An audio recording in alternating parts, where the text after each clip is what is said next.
ACU រកឃើញអធិការរងរដ្ឋបាលស្រុកបវរអ្នកទទួលលុយពីជនជាតិចិននិងថៃ$774,000មេខ្លោងក្រុមអនឡាញស្ក្រាមជាថ្នូររងការដោះលែង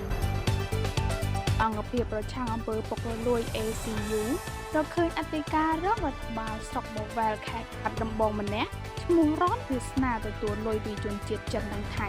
$774,000ដែលជាមេខ្លោងក្រុមអនឡាញស្ក្រាម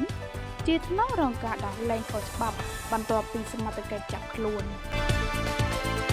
បតាមបែងការរបស់អង្គភាពប្រឆាំងអំពើពុករលួយនៅថ្ងៃទី29ខែកញ្ញាឆ្នាំ2025នេះក្រៅពីអធិការរងរដ្ឋបាលស្រុកបវរអង្គភាពប្រឆាំងអំពើពុករលួយក៏បានរកឃើញមនុស្សចំនួន5នាក់ផ្សេងទៀតដែលពាក់ព័ន្ធក្នុងករណីរត់ការដោះលែងក្រុមអនឡាញស្ក្រាមនេះក្នុងនោះមានឈ្មោះតាំងសំណាងជាយោធាមានខ្លួន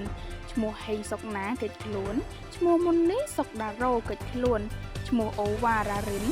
រាវីជាថៅកែពួកអនឡាញស្ក្រាមចំនួន43នាក់ជាជនជាតិថៃនិងជាអ្នកចំណាយលុយ$774,000រត់ការដោះលែងកូនចៅកិច្ចខ្លួននិងឈ្មោះស្រីផានស៊ូផាប់ជាជនជាតិថៃកិច្ចខ្លួន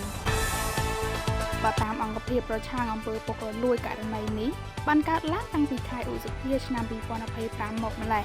ពលនៅពេលដែលបទបញ្ជារបស់នាយឧត្តមសេនីយ៍សថេតអគ្គស្នងការនគរបាលជាតិសហការជាមួយមូលដ្ឋានបានចុះប្រតិបត្តិការរដ្ឋបាលនៅថ្ងៃទី2ខែឧសភាឆ្នាំ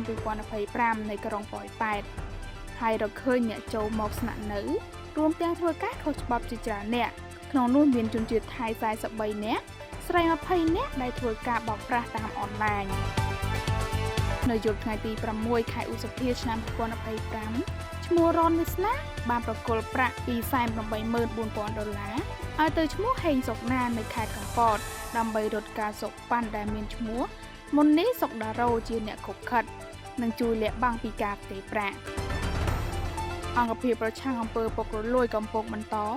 រកឃាត់ខ្លួនជនជាប់ចោទ4នាក់ទៀត